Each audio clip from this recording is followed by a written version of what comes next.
Hi, this is Amy. I'm back at it again with my second ASOIAF essay.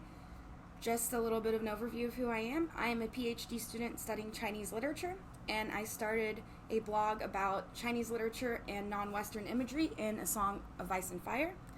So I recommend that you follow the link in the description to my blog to open the link to this essay. There are two reasons for this. One is that I always include some really fun pictures. In this particular essay, I have pictures from when I visited the Great Wall, the stone version, and also the packed earth version. And I also include a lot of footnotes that have extra information, including translation and more historical background that I think you guys will really like. So go to the link in the description, open that up, and I'm going to read my second essay for your listening pleasure. And after that, I'm going to give a couple of extra notes that are exclusive to this video, so stay tuned for that. So, Defending Civilization, the Five Forts, the Wall, and the Great Wall, E.T. Part 1. This essay is the first in a multi-part series on E.T. and the lands of the J.C. This topic was chosen over 3 others in a Twitter poll I created. And please follow me on Twitter. You can always vote in my polls to decide what my next essay topic will be. The Great Wall is one of the most well-known historical tourist sites in the world and is famous for being the only human structure that can be seen from space. Turns out this is not true, but the myth persists. When Americans and Westerners think of the Great Wall, they think of a single stone wall that is kept up and impressive. But to say Great Wall as if it is one long wall is a misnomer. The wall has multiple parts, with space often left unguarded throughout history, especially in mountainous areas. During China's imperial history, steppe peoples often breached the walls. Some settled in China, while others stole what they could, returning to the other side of the wall before they got the attention of the Chinese authorities. At intervals along the wall, there are guard towers, which are strategically placed so that people could send fire signals of an attack, as seen in the opening scene of Disney's Mulan. Looking at parallels between the Great Wall, Five Forts, and the Wall in the north, we can make predictions about the future long night in the series and better understand walls within A Song of Ice and Fire. When China became an empire in 221 BCE, the first emperor of China, Qin Shi Huang, literally first emperor of Qing, ordered the Great Wall to be built and those walls already in existence to be maintained. Qin Shi Huang was king of the state of Qin during China's long warring states period, which went from about 475 to 221 BCE, where multiple states ruled by kings battled for dominance and preservation. There were multiple walls already built by various states, and the construction of these walls is recorded in China's first imperial history, Sima Qian's record of the Grand Historian. Sima Qian writes that the kings of the states such as Han, Zhao, and Wei ordered the court to quote-unquote, build long walls, zhu changcheng, to repel possible northern steppe invasions. After Qin Shi Huang finally defeated all of the other states and declared himself the Emperor of China, the first time ever this has happened in history, this is the official beginning of China's long imperial period, which does not end until 1911 with the overthrow of the Qing dynasty. So Qin Shi Huang enacted many reforms, including unified currency, standardized measurements. But his most well-known act was ordering the repair of the packed earth walls that were built by various defeated states and connecting parts of these walls. This is a very early beginning of what we know today as the Great Wall. The most well-known sections of the Great Wall are the stone sections that were built during the Ming Dynasty, about 1368 to 1644. Those are the dates. So after the overthrow of the Yuan Dynasty, the Mongol Dynasty, this is when this was built, and the vast majority of tourists have been to this part. So, first section, the Five Forts of E.T. All of the information we have on the Five Forts of E.T. comes from The World of Ice and Fire, and these details are very scarce. This reflects the lack of knowledge about E.T. and world, and is also similar to the West's ignorance of China's for centuries. The general knowledge of the Maesters dates the Five Forts well before the Valyrian Empire.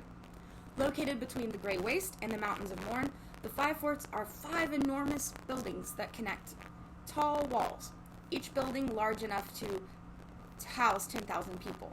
This setup is very similar to the Chinese Great Wall, also consisting of walls that are connected by guard towers.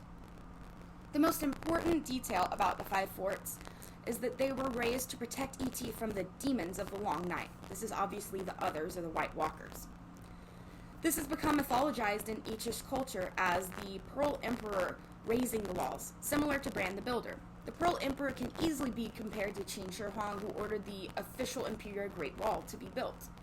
The 5 forts are also an associate parallel to the Westerosi Northern Wall that is guarded by the Night's Watch.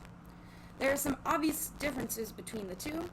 So far as we know, the Ichish 5 forts are guarded by Imperial guards rather than having a sworn brotherhood that has lifelong service.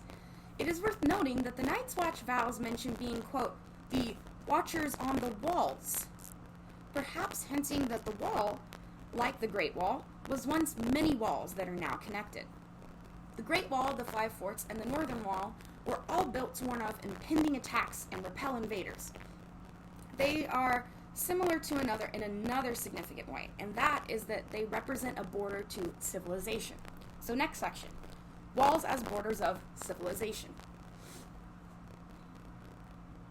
The Great Wall of China is a physical manifestation of a philosophical idea, the difference between barbarism, yi or hu, and civilization, hua, an ancient word for Chinese people, or wenming.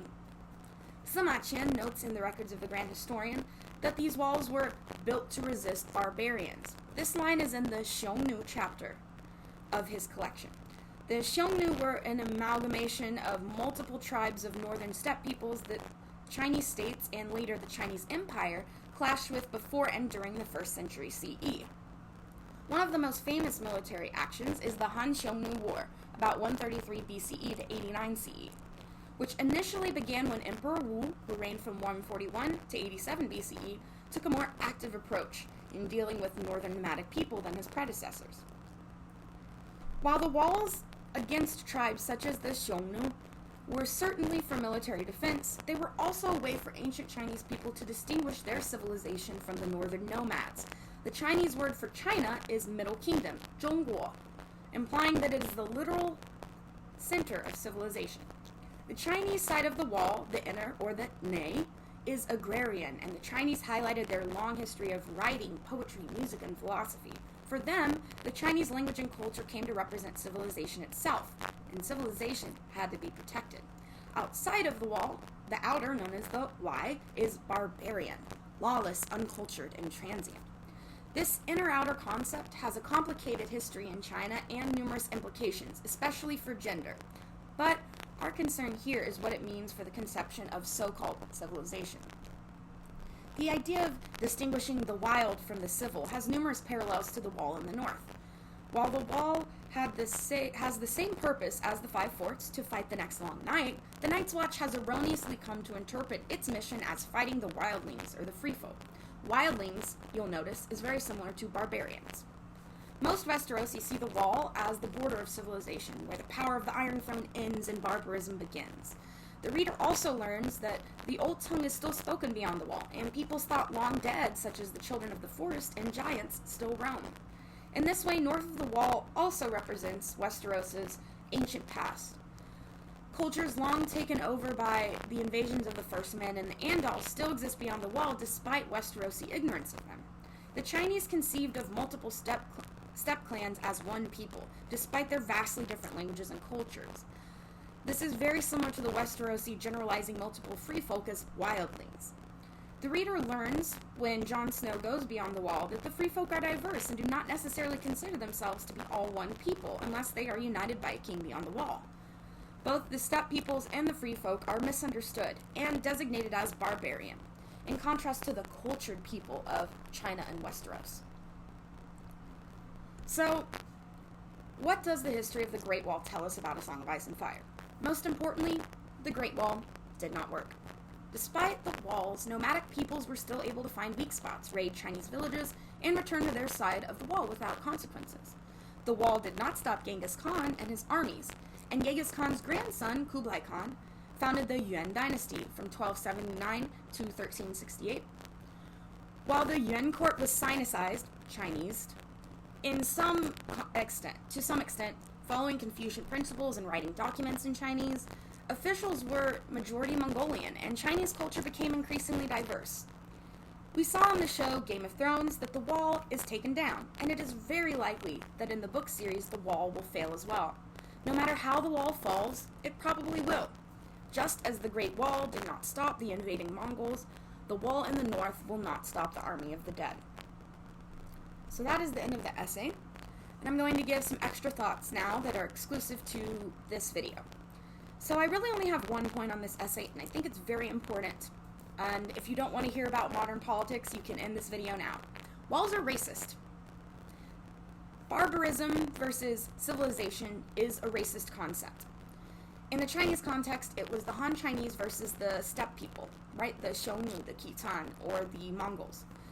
It is a way to distinguish a civilization as better and another civilization as lesser than. The current person who is occupying the White House right now believes that we need a wall in between the United States of America and Mexico. This is racist. It is saying that America is civilized and that Mexico is barbarian. I think we've seen with our current times with the COVID virus that America is indeed not better than other countries. We are all in this together and we are all globalized. And I think that's my main message to you today, is that walls don't work, and the very conception of walls are racist, discriminatory, and quite frankly, just wrong. So, if you take anything away from this essay, it's that the Great Wall is a very interesting concept, and it's a very great historical site. You can see in the essay that I have pictures from when I visited. I think it's great. But when I visited a village that was right on the Great Wall, the people there were Proto-Mongolian. They were not full Han Chinese. Obviously, the wall did not work. There is no need to stop this mixing of races or mixing of cultures, because the more that we mix, the more diverse that we get, the better we are as a people. So that is my take home from this essay, and thank you so much for listening. In the description, you have my Twitter, you have my blog. Please like and subscribe and share, and I will see you for my next essay. The next essay will be about peaches in The Song of Ice and Fire and in Chinese literature. First thing you think of is Rinli, so I'm going to talk a lot about Rinli, but I'm also going to talk about the peach of immortality in Hindu mythology and how it is expressed in Chinese literature. So thank you once again, and please like, subscribe, and share.